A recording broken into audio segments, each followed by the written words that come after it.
Hello friends, welcome to my Om Sai classes for one day exams. दोस्तों, आज हम लोग प्राचीन भारत का इतिहास शुरू करेंगे और इसमें पहला जो होगा हम लोगों का हड़प्पा संस्कृति कांस्य युग। इसमें 10 प्रश्नों को आज हम लोग डिस्कस करेंगे और फिर इसके आगे हम लोग धीरे धीरे आगे की सीरीज़ भी लेकर आएंगे। तो चलिए हम लोग स्टार्ट करते हैं। आज 10 प्रश्नों को हम लोग देख लेते हैं। पहला क्वेश्चन क्या है दोस्तों? हड़प्पा संस्कृति की विशेषता के संदर्भ में निम्नलिखित कथनों पर विचार कीजिए। पहला है, यह नगरीय संस्कृति थी। दूसरा है, इनकी लिपि चित्रात्मक थी। तीसरा, इन लोगों ने मापन प्रणाली का विकास किया था। इसमें जो कोड दिए हुए हैं वो हम लोग डिस्कस करते हैं।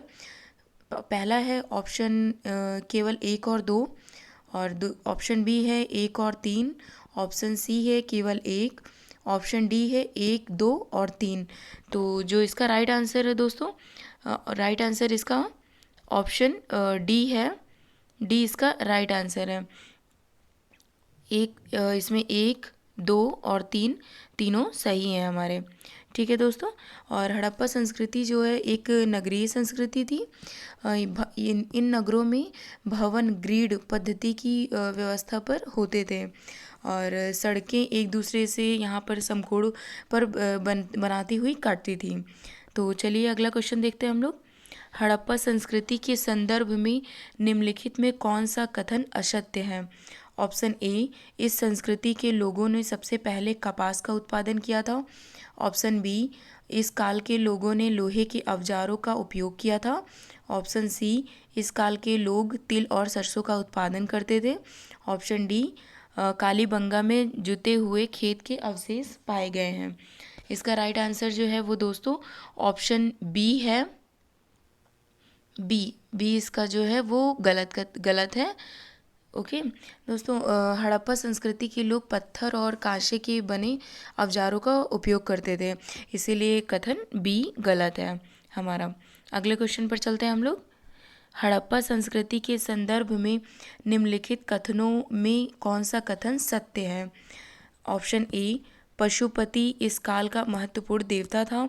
और दूसरा जो है, इस काल के लोग कांसा का निर्माण विधि जानते थे। ऑप्शन 3 है, यह संस्कृति अश्व केंद्रित थी। तो इसका राइट आंसर है दोस्तों, पहला सही है इसमें और दूसरा भी सही है, तीसरा गलत है। तीसरा इसका गलत है, तो इसका राइट आंसर हो जाएगा ऑप्शन सी। हड़प्पा संस्कृति में दोस्तों पशुपति महत्वपूर्ण देवता थे और एक मुहर पर एक योगी की ध्यान मुद्रा में एक टांग पर दूसरी टांग पर डाले हुए पद्मासन पर बैठा हुआ दिखाया गया है इसमें। अगला क्वेश्चन देखते हैं हम लोग। हड़प्पा संस्कृति में व्यापार के संदर्भ में निम्नलिखित कथनों पर विचार कीजिए। पहला कथन है, इस संस्कृति में व्यापार बड़े पैमाने पर होता था। और दूसरा है, इस काल में व्यापार के लिए धातु की मोहरों का प्रयोग किया जाता था। तो इसका राइट आंसर जो है वो दोस्तों पहला है, केवल 1, दूसरा नहीं है सही। तो इसको देख लेते हैं हम लोग। जो हड़प्पा संस्कृति के लोगों के जीवन में व्यापार का बड़ा महत्व था। इसकी पुष्टि दोस्तों हड़प्पा, मोहनजोदड़ो और लोथल में अनाज के बड़े बड़े कोठारों से नहीं बल्कि एक बड़े भूभाग में ढेर सारी मिट्टी की मोहरें जो बनी हुई मानकीकृत माप तौल के अस्तित्व से भी होती है। तो अगला क्वेश्चन देखते हैं हम लोग। हड़प्पा संस्कृति की धार्मिक प्रथा के संदर्भ में निम्नलिखित कौन सा कथन सत्य नहीं है? ऑप्शन ए, इस संस्कृति के लोग मात्र देवी की पूजा करते थे। ऑप्शन बी, इस संस्कृति में वृक्ष और पशु पूजा का प्रचलन था। ऑप्शन सी, इस काल में पूजा अर्चना के लिए मंदिरों का निर्माण करवाया गया था। ऑप्शन डी, इस काल के लोग अनिष्ट से बचने के लिए ताबीज पहनते थे। तो इसका राइट आंसर है दोस्तों ऑप्शन सी। ऑप्शन सी इसका राइट आंसर है। दोस्तों हड़प्पा संस्कृति के लोग वृक्ष, पशु और मानव के स्वरूप में देवताओं की पूजा करते थे, परंतु ये अपने देवताओं के लिए मंदिर निर्माण नहीं करते थे। ये उस काल में ये मंदिर मिस्र और मेसोपोटामिया में बनाए जाते थे, इसलिए कथन सी जो है वो असत्य है इसका। वो लोग पूजा अर्चना के लिए मंदिर का निर्माण नहीं करवाया गया था उस टाइम पे। अगला क्वेश्चन देखते हैं हम लोग। सूची 1 को सूची 2 से सुमेलित कीजिए तथा सूचियों के नीचे दिए गए कूट से सही उत्तर का चयन कीजिए। पहला देख लेते हैं हम लोग। रंगपुर, इसका क्या दिया हुआ है? राजस्थान। कालीबंगा हरियाणा, और राखीगढ़ी सिंध, मोहनजोदड़ो गुजरात। तो इसका हम लोग राइट देख लेंगे। इसको जो है ये रंगपुर हमारा जो होगा वो गुजरात होगा। रंगपुर हमारा गुजरात है, और कालीबंगा है राजस्थान हमारा, और राखीगढ़ी जो है वो हरियाणा है, और मोहनजोदड़ो सिंध है। तो इस हिसाब से इसका कोड क्या होगा? ऑप्शन बी, बी इसका सही होगा। अगले क्वेश्चन पर चलते हैं हम लोग। हड़प्पा संस्कृति के संदर्भ में निम्नलिखित कथनों पर विचार कीजिए। ऑप्शन ए पहला क्या है? मोहरे इस संस्कृति के सर्वोत्तम कलाकृतियां हैं। दूसरा क्या है? यह मुख्यतः वाणिज्यिक संस्कृति थी।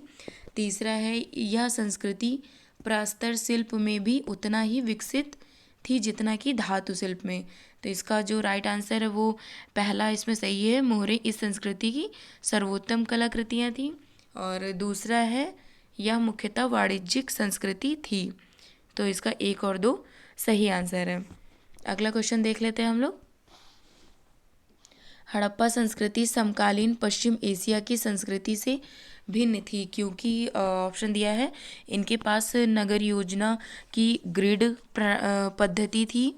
ऑप्शन बी इनकी लिपि भाव चित्रात्मक थी।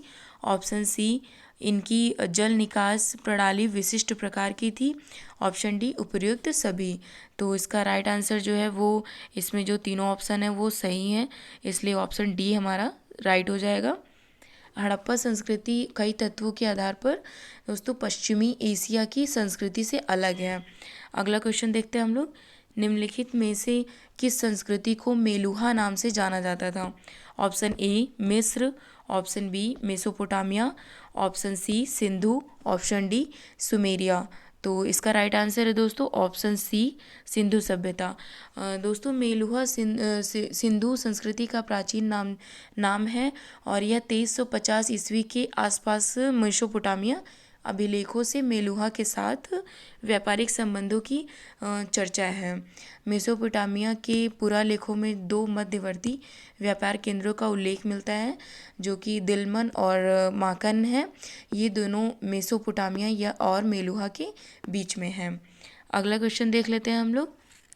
हड़प्पा संस्कृति के संदर्भ में निम्नलिखित में से कौन सा कथन असत्य है? ऑप्शन ए यह संस्कृति मात्र सत्तात्मक थी। ऑप्शन बी है इस संस्कृति में सबसे महत्वपूर्ण पशु एक सींग वाला जानवर था। ऑप्शन तीसरा क्या है? सिंधु प्रदेश में टेराकोटा यानी आग में पक्की मिट्टी की बनी मूर्ति का फिगरिन कहलाती थी। और तीसरा जो है इस संस्कृति में सोना चांदी का प्रयोग आभूषण बनाने के लिए होता था। तो इसका राइट आंसर है दोस्तों ऑप्शन ए यह संस्कृति मात्र सत्तात्मक थी। और दोस्तों हड़प्पा संस्कृति मिस्रवासियों की तरह मात्र सत्तात्मक नहीं थी। मिस्र में संपत्ति राज्य और उत्तराधिकार कन्या को मिलता था।